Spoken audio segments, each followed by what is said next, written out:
Alors bonsoir chers frères et sœurs. Soyez les bienvenus sur Anjombolo TV. Comme toujours, c'est un réel plaisir pour moi de venir à vous, afin qu'ensemble nous nous rendions au pied du Seigneur de gloire Jésus-Christ pour partager le pain de vie, la parole de Dieu, la bonne nouvelle de l'élection de la grâce, la bonne nouvelle de la prédestination des élus de Dieu au salut. Chers frères et sœurs, téléspectateurs de Anjombolo TV, je ne me lasse point de vous enseigner les mêmes choses et comme dirait l'apôtre Paul, pour vous cela est salutaire. Ce soir, nous parlerons encore d'élection de la grâce. Nous parlerons de prédestination des élus de Dieu au salut. Vous avez souhaité que nous revenions sur la conférence d'hier qui portait sur les enseignements pratiques de la parabole du fils prodigue. Nous allons donc revenir sur cette conférence.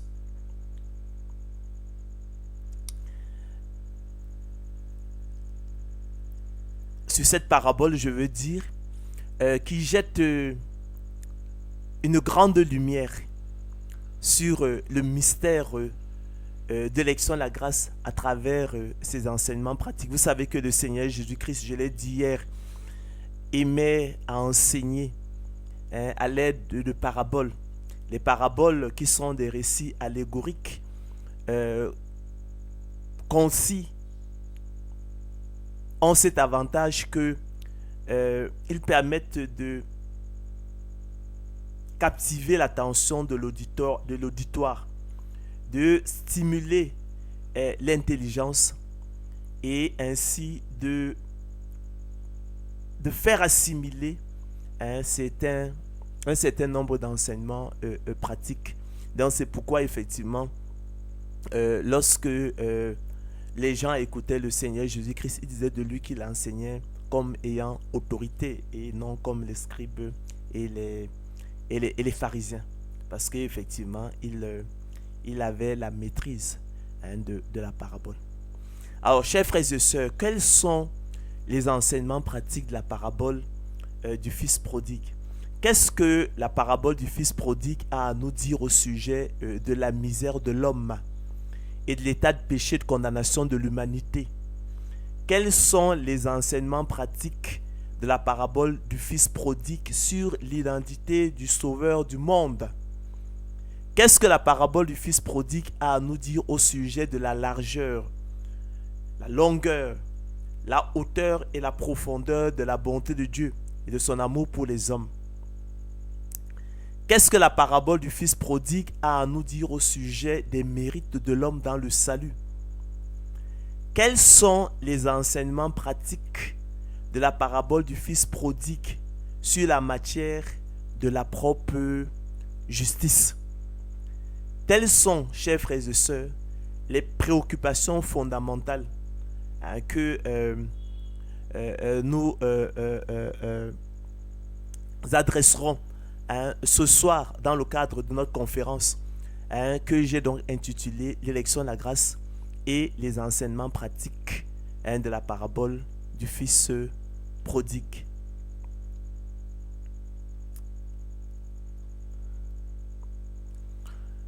Vous savez que toutes ces questions que j'ai posées précédemment déchirent ou divisent, on va dire, divisent l'Église sur la question du salut. Et l'intérêt, effectivement, de la parabole du fils prodigue, c'est qu'effectivement, elle nous permettra, comme vous le verrez, de trancher ces questions de façon claire et définitive. La parabole du fils prodigue, que certains commentateurs bibliques appellent encore plaisamment la parabole du fils perdu, est une parabole relatée par le Seigneur de gloire Jésus-Christ en Luc 15, 11 à 32, selon qu'il est écrit. Un homme avait deux fils. Le plus jeune dit à son père, mon père, donne-moi la part de bien qui doit me revenir. Et le père leur partagea son bien. Peu de jours après, le plus jeune fils, ayant tout ramassé, partit pour un pays éloigné où il dissipa son bien en vivant dans la débauche. Lorsqu'il eut tout dépensé, une grande famine survint dans ce pays et il commença à se trouver dans le besoin. Il alla se mettre au service d'un des habitants du pays qu'il envoya dans ses champs garder les pourceaux. Il aurait bien voulu se rassasier des carouges que mangeaient les pourceaux, mais personne ne lui en donnait.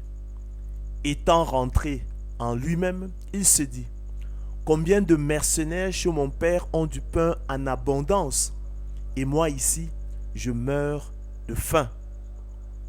Je me lèverai, j'irai vers mon père et je lui dirai, mon père, j'ai péché contre le ciel et contre toi.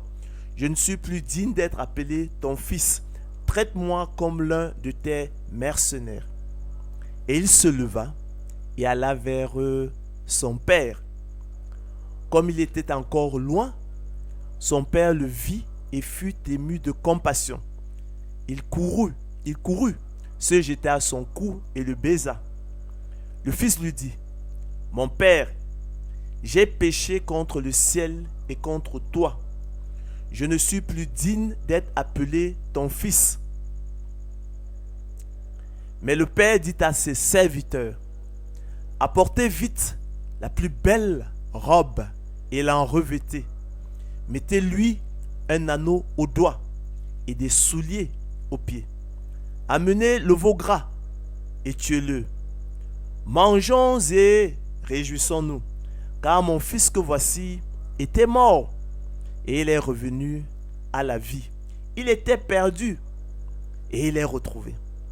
Et ils commencèrent à se réjouir. Or, le fils aîné était dans les champs.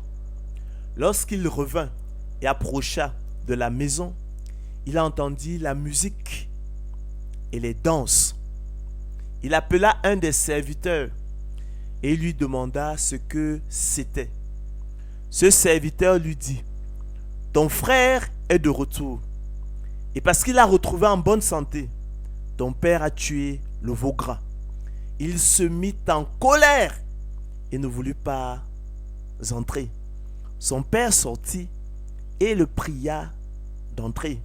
Mais il répondit à son père, voici, il y a tant d'années que je te sers, sans avoir jamais transgressé tes ordres.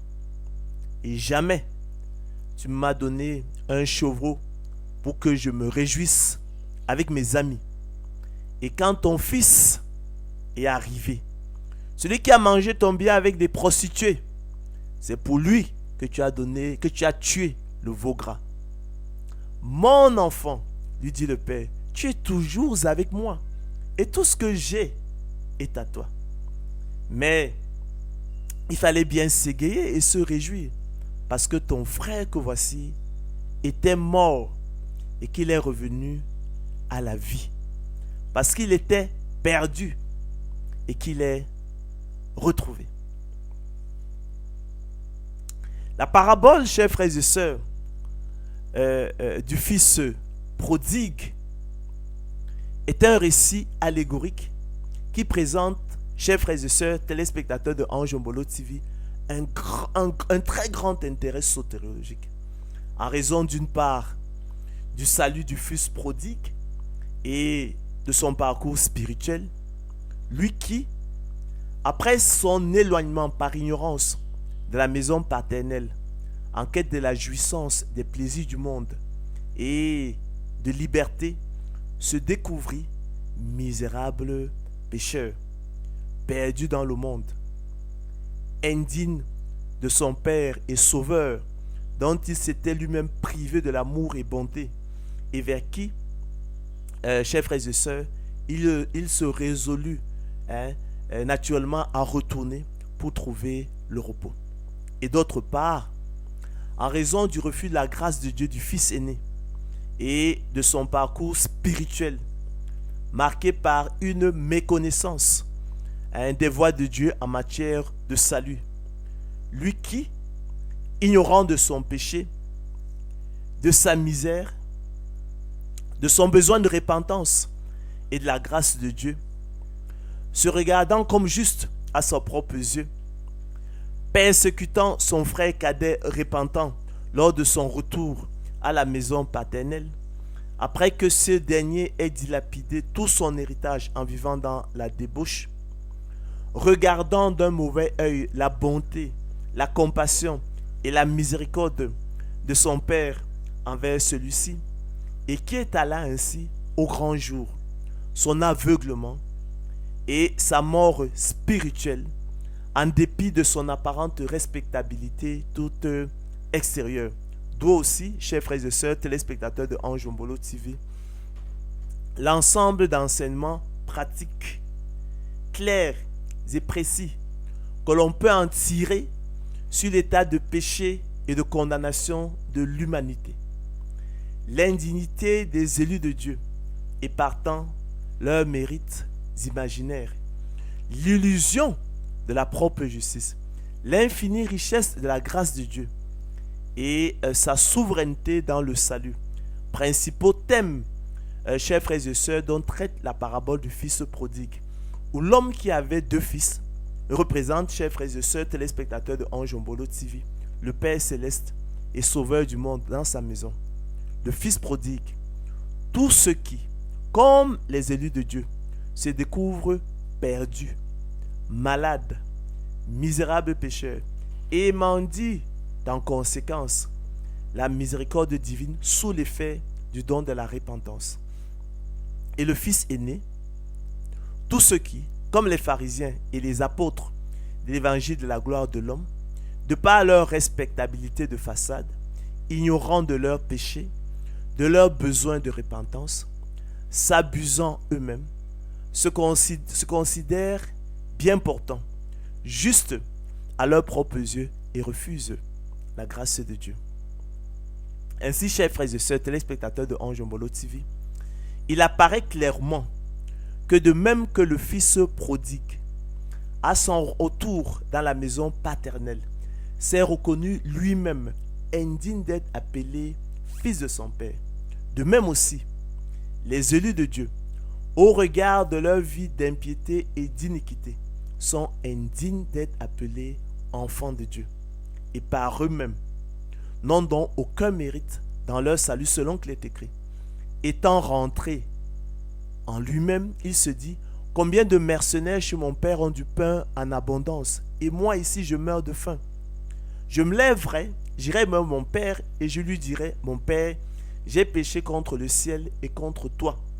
Je ne suis plus digne d'être appelé ton fils. Traite-moi comme l'un de tes mercenaires. Et il se leva et alla vers son père. Comme il était encore loin, son père le vit et fut ému de compassion. Il courut se jeter à son cou et le baisa. Le fils lui dit, mon père, j'ai péché contre le ciel et contre toi. Je ne suis plus digne d'être appelé ton fils. La prise de conscience de son indignité par le fils prodigue, conscient de son besoin de repentance, mendiant de la miséricorde divine, qui se découvrit perdu, malade et misérable pécheur, contraste avec l'illusion de la propre justice du fils aîné, ignorant de son péché, de son besoin de repentance, se regardant comme juste à ses propres yeux, cherchant vainement la justification dans les œuvres de la loi, et qui vit d'un mauvais œil que son père soit bon envers son frère cadet lors de son retour à la maison paternelle, refusant ainsi la grâce de Dieu en s'abusant lui-même, selon qu'il est écrit. Le fils aîné était dans les champs. Lorsqu'il revint, et approcha de la maison, il entendit la musique et les danses. Il appela un des serviteurs et lui demanda ce que c'était. Ce serviteur lui dit, « Ton frère est de retour, et parce qu'il l'a retrouvé en bonne santé, ton père a tué le veau gras. » Il se mit en colère et ne voulut pas entrer. Son père sortit et le pria d'entrer. Mais il répondit à son père, « Voici, il y a tant d'années que je te sers, sans avoir jamais transgressé tes ordres, et jamais tu ne m'as donné un chevreau pour que je me réjouisse avec mes amis.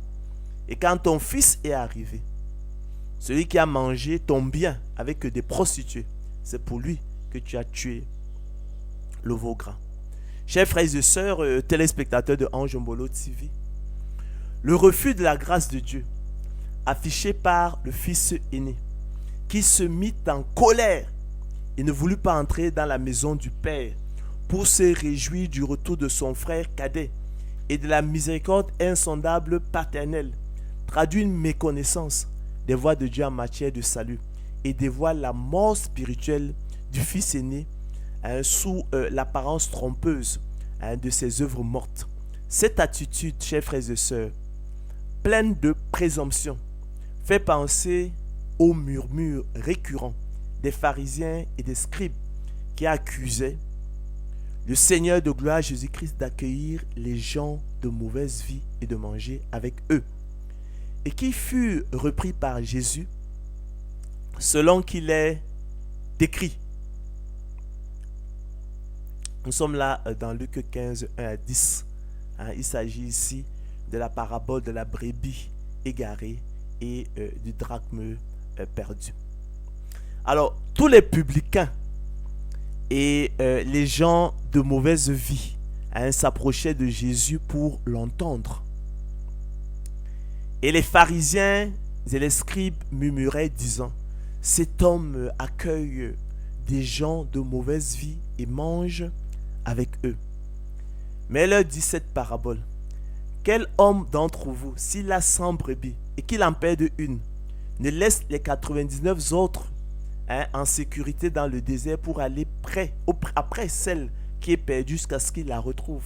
Lorsqu'il l'a retrouvée, il la met avec joie sur ses épaules et de retour à la maison, il appelle ses amis et ses voisins et leur dit, « Réjouissez-vous avec moi car j'ai retrouvé ma brebis qui était perdue. » De même, je vous le dis, il y aura plus de joie dans le ciel pour un seul pécheur qui se répand que pour 99 justes qui n'ont pas besoin de repentance.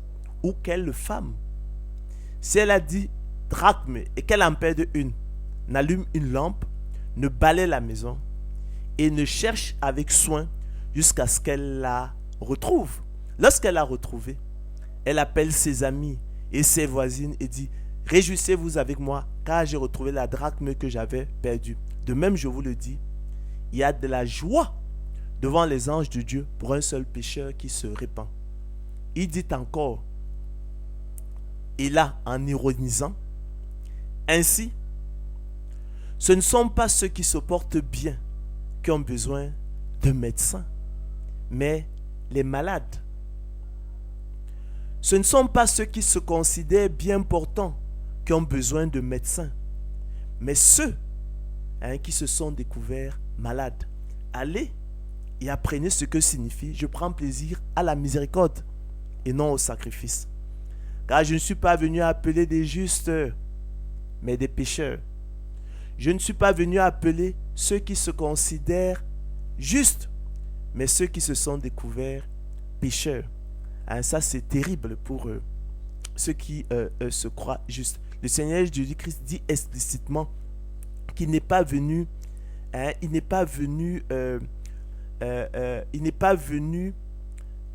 appeler des justes, mais des pécheurs, naturellement.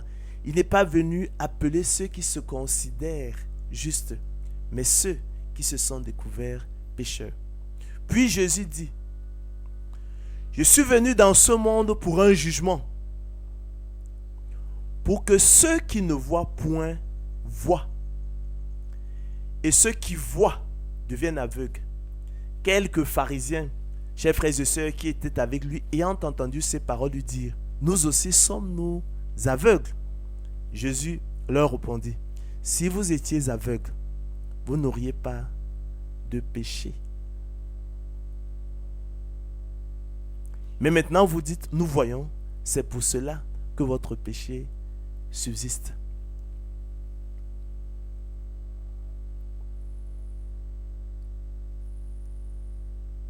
Donc maintenant, vous dites que vous êtes clairvoyant.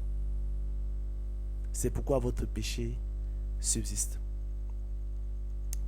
Chers frères et sœurs, téléspectateurs de Ange Mbolo TV, en refusant la grâce de Dieu,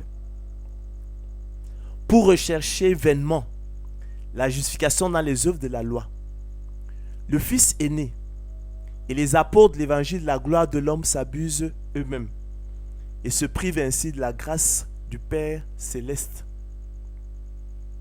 Sauveur du monde, auteur du salut de l'homme du commencement à la fin, auteur du don de la nouvelle naissance, auteur du don de l'esprit, auteur du don de la foi et auteur du don de la repentance. Selon qu'il est écrit.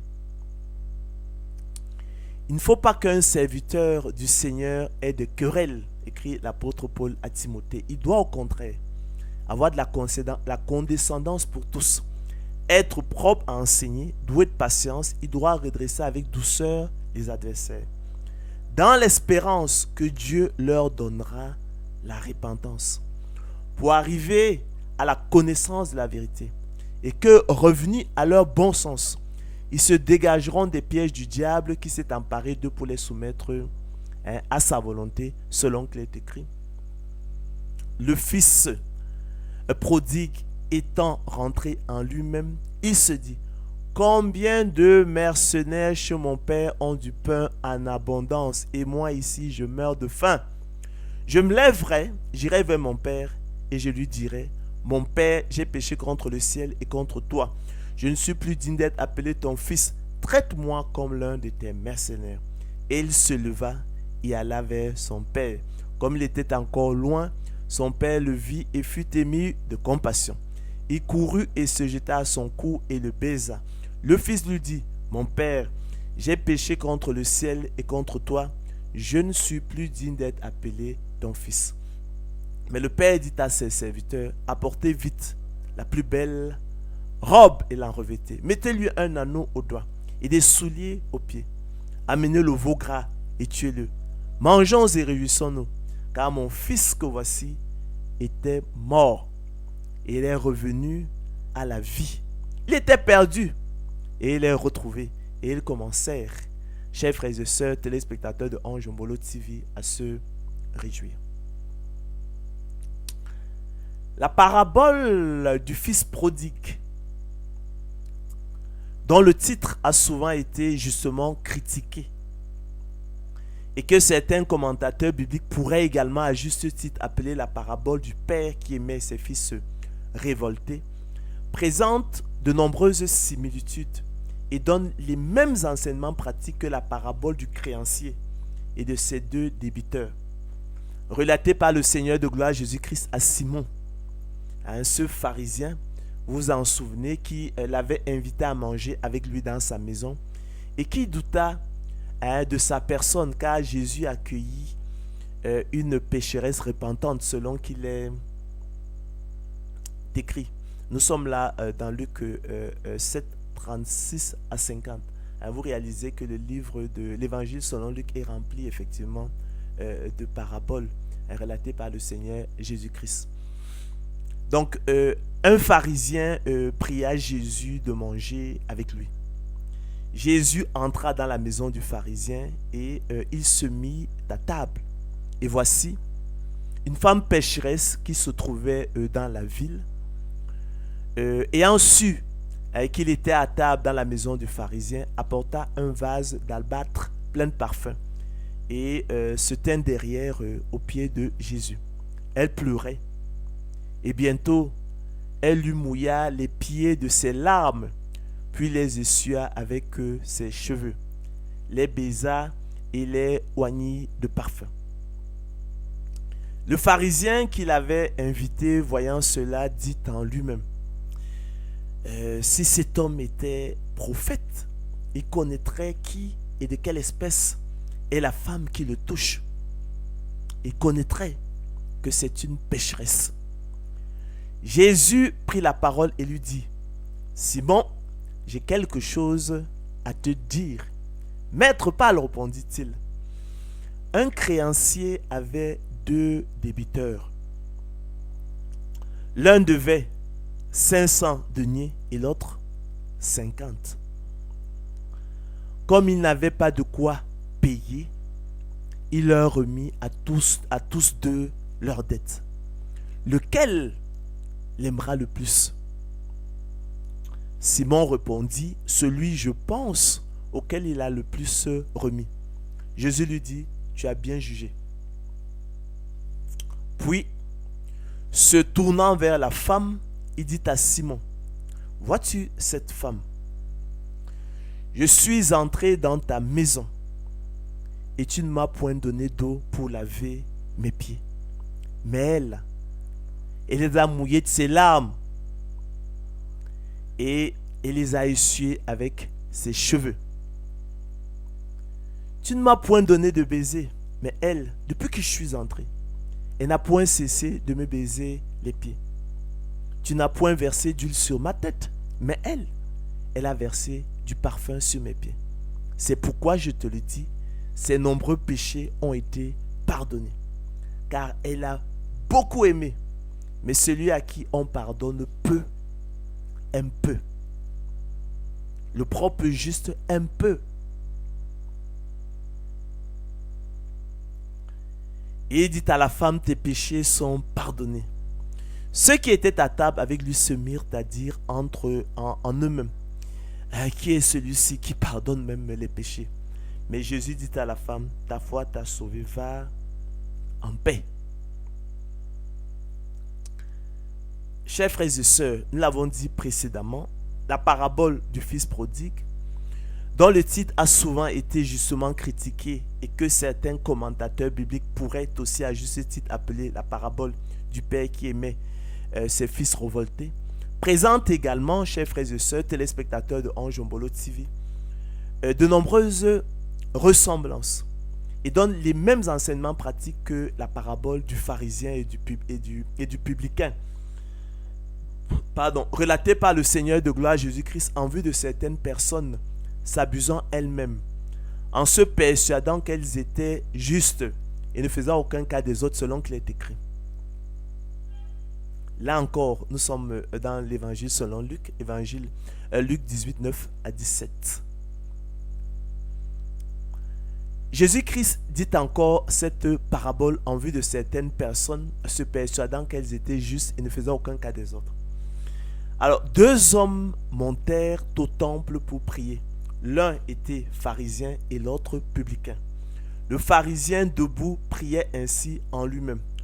Ô Dieu, je te rends grâce de ce que je ne suis pas comme le reste des hommes, qui sont ravisseurs, injustes, adultères, ou même comme ce publicain.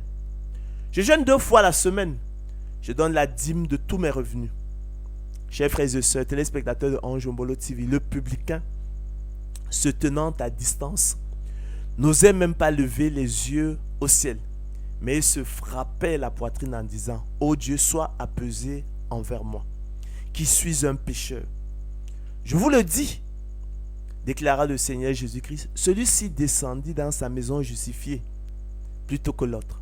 Car quiconque s'élève sera abaissé, et celui qui s'abaisse sera élevé. On lui amena aussi, chers frères et sœurs, téléspectateurs de Ange Mbolo TV, les petits enfants, afin qu'il les touchât. Mais les disciples, voyant cela, reprenaient ceux qui les amenaient. Et Jésus les appela et dit, laissez venir à moi les petits enfants, et ne les en empêchez pas, car le royaume de Dieu est pour ceux qui leur ressemblent. Je vous le dis en vérité, quiconque ne recevra pas le royaume de Dieu comme un petit enfant, n'y entrera point. Ainsi donc, chers frères et sœurs téléspectateurs de Anjombolo TV, comme des élus de Dieu, rappelle l'apôtre Paul aux Colossiens, saints et bien-aimés, revêtez-vous d'entrailles de miséricorde, de bonté, d'humilité, de douceur, de patience. Supportez-vous les uns les autres. Et si l'un a sujet de se plaindre de l'autre, pardonnez-vous réciproquement. De même que Christ vous a pardonné, pardonnez-vous aussi. Mais par-dessus toutes ces choses, revêtez-vous de la charité, qui est le lien de la perfection.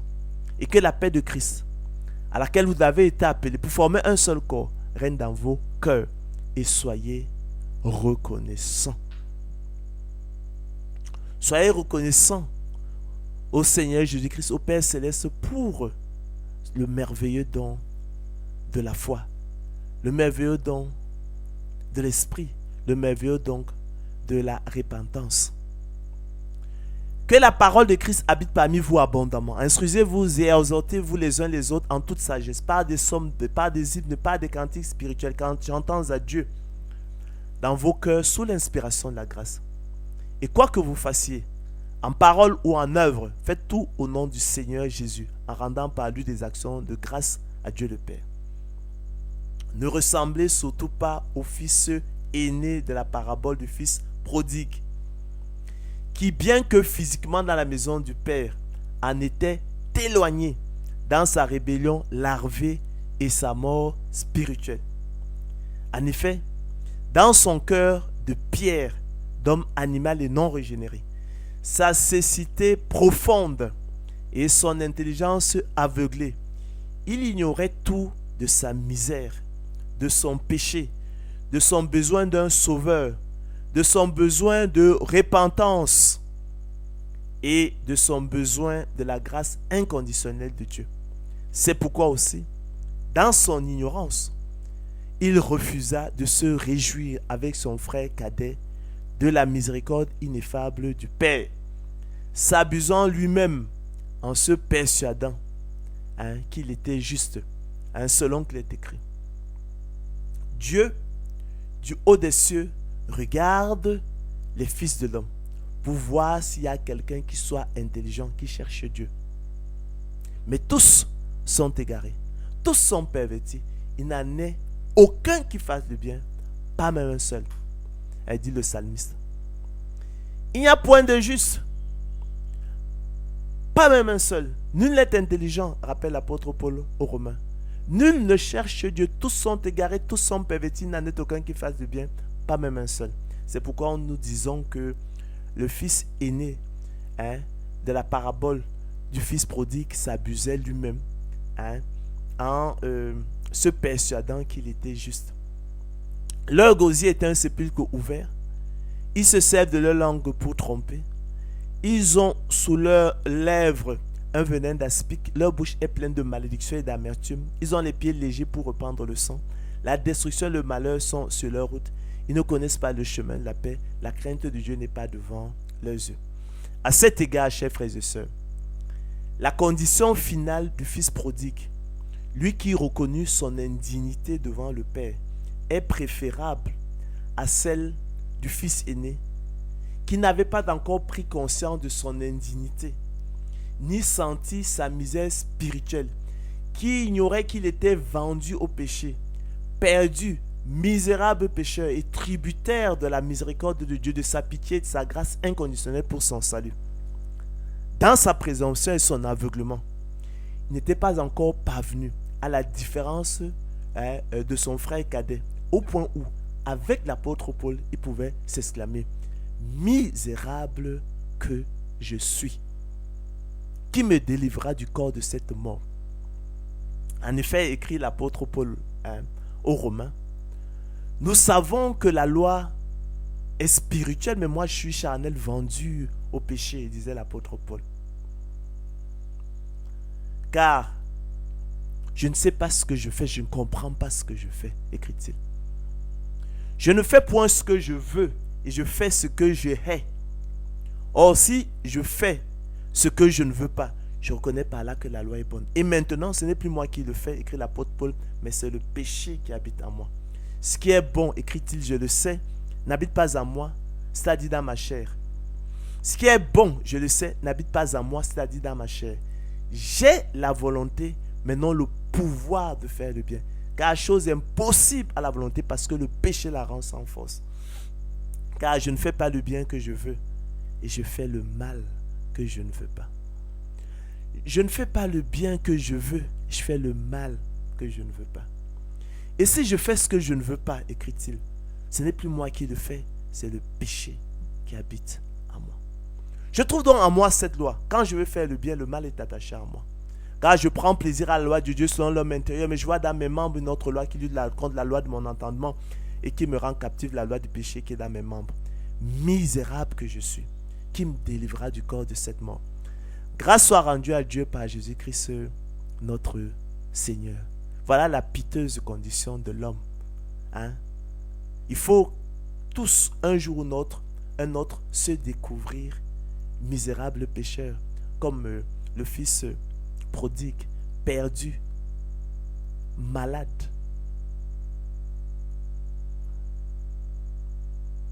Et c'est ça qui va nous conduire effectivement, chers frères et sœurs, au salut. Il faut passer, mais il faut passer par là. Ceux qui n'ont pas senti leur misère, ceux qui ne sont pas encore parvenus à ce point, où ils reconnaissent qu'ils sont vendus au péché, ils ne font pas le bien qu'ils veulent, mais ils font plutôt le mal qu'ils ne veulent pas. Si vous n'êtes pas encore arrivé à ce point-là, votre situation est préoccupante parce que vous n'avez pas encore pris conscience de votre misère spirituelle. Sentez votre misère, dira donc l'apôtre Jean. À cet égard, chers frères et sœurs, voici le témoignage de l'apôtre Jean qui conviendrait. Enfin, c'est l'apôtre Jacques qui nous invite à sentir notre misère dans son épître. Donc, à cet égard, voici le témoignage de l'apôtre Jean qui conviendrait parfaitement au fils aîné, selon qu'il est écrit. Celui qui dit qu'il est dans la lumière et qui hait son frère est encore dans les ténèbres. Celui qui aime son frère demeure dans la lumière et aucune occasion de chute n'est en lui. Mais celui qui hait son frère est dans les ténèbres. Il marche dans les ténèbres et il ne sait où il va parce que les ténèbres ont aveuglé ses yeux. Quiconque ne pratique pas la justice n'est pas de Dieu non plus que celui qui n'aime pas son frère. Car ce qui vous a été annoncé, ce que vous avez entendu dès le commencement, c'est que nous devons nous aimer les uns les autres et ne pas ressembler à Caïn, ne pas ressembler au fils aîné, la parabole du fils prodigue, qui était du malin et qui tua son frère. Et pourquoi le tua-t-il? Parce que ses œuvres étaient mauvaises et que celles de son frère étaient justes. Ô homme, qui que tu sois, ô fils aîné, toi qui juges, tu es donc inexcusable. Car en jugeant les autres, en jugeant ton frère cadet, le fils prodigue, tu te condamnes toi-même. Puisque toi qui juges, tu fais les mêmes choses. Ta révolte lavée reste une révolte au même titre que celle ouverte du fils prodigue. Nous savons en effet, écrit l'apôtre Paul, que le jugement de Dieu contre ceux qui commettent de telles choses est selon la vérité. Et penses-tu, ô homme, qui juge ceux qui commettent de telles choses et qui les fait, que tu échapperas au jugement de Dieu? Ou méprises-tu les richesses de sa bonté, de sa patience et de sa longanimité, ne reconnaissant pas que la bonté de Dieu te pousse à la repentance. La repentance est véritablement un don de Dieu. Nous l'avons vu précédemment et cela est encore confirmé là. Mais par ton endurcissement et par ton cœur impénitent, tu t'amasses un trésor de colère pour le jour de la colère et de la manifestation du jugement de Dieu, qui rendra à chacun selon ses œuvres, réservant la vie éternelle à ceux qui, par la persévérance à bien faire, recherchent l'honneur, la gloire et l'immortalité. C'est le cas du fils prodigue repentant, mais l'irritation et la colère à ceux qui, par esprit de dispute, sont rebelles à la vérité et obéissent à l'injustice. C'est le cas du fils aîné et de tous les apôtres de l'évangile de la gloire de l'homme. tribulation et angoisse sur toute âme d'homme qui fait le mal, gloire, honneur et paix pour quiconque fait le bien. Tels sont donc, chers frères et sœurs, les enseignements pratiques de la parabole du Fils prodigue sur le mystère de l'élection de la grâce, qui ne dépend ni de celui qui veut, ni de celui qui court, mais de Dieu qui fait miséricorde, selon qu'il est écrit. Le dessein d'élection de Dieu subsiste sans dépendre des œuvres et par la seule volonté de celui qui appelle. Ainsi, chers frères et sœurs, téléspectateurs de Anjombolo TV, au regard de leur vie d'impiété et d'iniquité, les élus de Dieu, comme le Fils prodigue, sont indignes d'être appelés enfants de Dieu. En conséquence, par eux-mêmes, ils n'ont aucun mérite dans le salut. Tous les mérites ne le diront jamais assez, revenant exclusivement au Seigneur de gloire Jésus-Christ, auteur du don de la nouvelle naissance, auteur du don de l'esprit, auteur du don de la foi, auteur du don de la repentance. De même, chers frères et sœurs, nous l'avons vu, la propre justice est une vaine illusion qui traduit un aveuglement spirituel profond, le refus de sentir sa misère, une ignorance de son péché et de son besoin de repentance, la mort spirituelle de l'homme animal non régénéré, une totale incompréhension, mais alors une totale incompréhension des voies de Dieu en matière de salut, et le refus de la grâce inconditionnelle de Dieu selon qu'il est écrit. Et nous sommes là dans l'épître de Paul aux Philippiens. Je me lasse point de vous écrire les mêmes choses, écrit l'apôtre Paul, et c'est ce que nous faisons sur Anjombolo TV. Et pour vous, cela est salutaire. Prenez garde aux chiens, prenez garde aux mauvais ouvriers. Prenez garde aux faux circoncis, car les circoncis, écrit l'apôtre Paul, c'est nous qui rendons à Dieu notre culte par l'Esprit de Dieu, qui nous glorifions en Jésus-Christ et qui ne mettons point notre confiance en la chair, c'est-à-dire dans l'homme. Nous aussi cependant, pourtant, moi aussi cependant, écrit l'apôtre Paul, j'aurais sujet de mettre ma confiance en la chair. Si quelque autre croit pouvoir se confier en la chair, je le puis bien davantage. Moi, circoncis le 8e jour, de la race d'Israël, de la tribu de Benjamin, hébreu né d'hébreu. Il était hébreu non seulement de mère, mais aussi de père. Vous savez que la judaïté se transmet effectivement par la mère. Quant à la loi, pharisien, précise-t-il. Quant aux zèles, persécuteur de l'Église, irréprochable, dit-il, à l'égard de la justice de la loi. Mais ces choses, dit-il, qui étaient pour moi des gains, je les ai regardées comme de la boue, comme une perte à cause de Christ. Et même, poursuit-il, je regarde toutes choses comme une perte à cause de l'excellence de la connaissance de Jésus-Christ, mon Seigneur, pour lequel j'ai renoncé à tout. Et je les regarde comme de la boue afin de gagner Christ et d'être trouvé en lui, non avec ma justice, celle qui vient de la loi, mais avec celle qui s'obtient par la foi en Christ, la justice qui vient de Dieu par la foi, ou plutôt par le moyen du don de la foi, afin de connaître Christ et la puissance de sa résurrection et la communion de ses souffrances, en devenant conforme à lui dans sa mort, pour parvenir, si je puis, à la résurrection d'entre les morts. Ce n'est pas que j'ai déjà remporté le prix ou que j'ai déjà atteint la perfection, mais je cours pour tâcher de le saisir, puisque moi aussi j'ai été saisi par Jésus-Christ. Frère, écrit-il, je ne pense pas l'avoir saisi, mais je fais une chose, oubliant ce qui est en arrière, me portant vers ce qui est en avant, je cours vers le but pour remporter le prix de la vocation céleste de Dieu en Jésus-Christ. Nous tous donc qui sommes parfaits, chers frères et sœurs, ayons cette même pensée. Et si vous êtes en quelque point dans notre vie, Dieu vous éclairera aussi là-dessus, seulement au point où nous sommes parvenus avec les enseignements pratiques de ces deux paraboles, la parabole des conviés, la parabole du fils prodigue, marchons d'un même pas. Soyez tous mes imitateurs, écrit l'apôtre Paul, et portez les regards sur ceux qui marchent selon le modèle qui vous a été donné. Car il en est plusieurs qui marchent en ennemis de la croix de Christ, en ennemis de la vérité.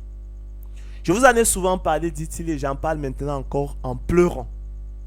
Leur fin sera la perdition. Ils ont pour Dieu leur ventre. Ils mettent leur gloire dans ce qui fait leur honte. Ils s'appuient sur leurs œuvres. Ils croient qu'ils seront justifiés par leurs œuvres. Ils recherchent vainement la justification dans leurs œuvres mortes. Ils ne pensent qu'aux choses de la terre. Mais notre cité à nous est dans les cieux, d'où nous attendons aussi comme sauveur le Seigneur Jésus-Christ qui transformera le corps de notre humiliation en le rendant semblable au corps de sa gloire, par le pouvoir qu'il a de s'assujettir toutes choses. Nous sommes donc, chers frères et sœurs, parvenus au thème de notre conférence qui était consacrée aux enseignements pratiques de la parabole du fils prodigue. Nous avons vu au cours de cette conférence que effectivement le Père, on pourrait en fait on pourrait critiquer le titre donné à cette parabole et qu'on pourrait légitimement plutôt l'appeler la parabole du Père qui aimait ses fils révoltés. Voilà. L'intérêt d'un tel titre, c'est de rappeler effectivement que effectivement dans l'histoire, il n'y a pas que le fils prodigue, il y a des enseignements à tirer du parcours du fils prodigue, mais aussi il y a des enseignements à tirer du parcours effectivement du fils cadet. Donc dans cette parabole, le Père représente naturellement le Père céleste, Dieu, qui est le sauveur du monde, qui est l'auteur effectivement du salut de l'homme du début à la fin, qui est l'auteur du don de l'esprit, qui est l'auteur du don de la nouvelle naissance, qui est l'auteur du don de la foi, qui est l'auteur du don de la repentance. Nous avons vu qu'il le fait, il le fait non en vertu d'une qualité de mérite particulier dans ses enfants, mais il le fait tout simplement par pitié, selon le bon plaisir de sa volonté, selon son propre dessein, selon sa miséricorde. Le fils prodigue dans cette parabole représente tous les élus de Dieu, tous ceux-là qui dans la vie un jour se découvriront misérables pécheurs perdus et malades, qui prendront donc conscience de leur misère spirituelle et qui reconnaîtront qu'il n'y a pas d'autre voie à leur salut que la miséricorde, la pitié de Dieu, et qui seront ainsi conduits de la loi vers l'élection, la grâce, l'évidence, la prédestination des élus de Dieu au salut. La loi servira de pédagogue pour les conduire de l'impasse de la loi vers l'évidence de l'élection, la grâce, la prédestination des élus de Dieu au salut.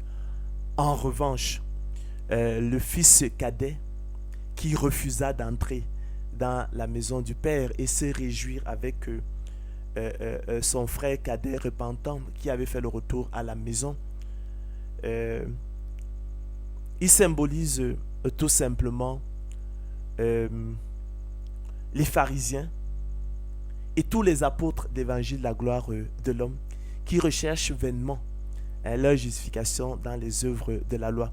Or, comme vous le savez, nul chair ne sera justifié devant Dieu par les œuvres de la loi. C'est une quête vaine. C'est une quête vaine. C'est une illusion.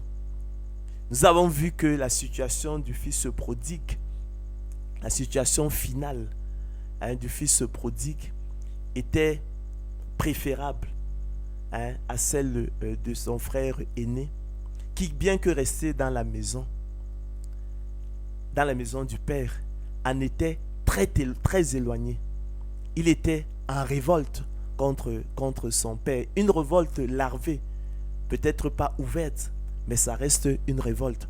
Lui qui dit à son Père qu'il n'a jamais contesté ou transgressé un quelconque de ses ordres, mais il s'est opposé ouvertement à son père en refusant d'entrer dans la maison, en contestant les choix que son père avait fait. Donc il était condamné par ses propres paroles. En cela, il nous fait penser au jeune homme riche, qui disait au Seigneur Christ il demandait qu'est-ce qu'il fallait faire pour être sauvé. Le Seigneur lui a étalé un certain nombre de choses, il a dit qu'il avait fait tout ça. Mais après, lorsque le Seigneur lui demande de vendre tout ce qu'il avait, de le suivre, il retourna tout triste. Il avait des idoles dans le cœur. Il s'abusait. Il s'abusait lui-même. Donc le fils aîné, représente donc les pharisiens et tous les apôtres de l'évangile de la gloire de l'homme qui s'abusent eux-mêmes, se persuadant d'être justes, qui recherchent la justification dans la loi et qui méprisent, donc rejettent la grâce de Dieu. Ils n'en ont pas besoin parce qu'ils estiment qu'ils sont justes par eux-mêmes. Le Seigneur Jésus qui les a condamnés parce qu'il disait qu'il est venu dans le monde pour un jugement, afin que ceux qui voient ne voient point et que qui ne voient pas voient. Il n'est pas venu pour les justes, mais pour les pécheurs. Il ironisait. Il voulait dire qu'il n'est pas venu pour ceux qui se persuadent, ceux qui se considèrent comme justes, mais pour ceux qui se considèrent comme ceux qui se découvrirent pécheurs. Vous avez vu que le Seigneur, l'Éternel Dieu, regarde les fils de l'homme du haut de son trône, voyez-vous, et nul n'est juste pour voir s'il y a quelqu'un d'intelligent, quelqu'un qui le cherche, quelqu'un de juste. Malheureusement, nul n'est juste, pas même un seul. Donc tous ceux qui croient, qui s'imaginent qu'ils sont justes, ils s'abusent eux-mêmes. Parce que Dieu, lui, il regarde toute notre justice. À ses yeux, toute notre justice est comme un vêtement souillé, pour reprendre les propos du prophète Ésaïe. Donc, cette parabole du fils prodigue, que certains appellent encore la parabole du fils perdu, d'autres encore appellent la parabole du père qui aimait ses fils en révolte, permet effectivement de jeter un éclairage particulier sur le mystère de l'élection de la grâce en tranchant les questions des mérites imaginaires, de la propre justice, et toutes ces questions qui déchirent, qui divisent, on va dire, l'Église. Pourtant, les choses sont claires. Donc, bonne soirée. À la prochaine. Que l'honneur, la gloire, les acclamations reviennent au Seigneur de gloire Jésus-Christ seul. Restez connectés sur Ange Mbolo TV et partagez abondamment autour de vous. Bonne soirée. À la prochaine. S'il plaît au Seigneur de gloire Jésus-Christ. Merci.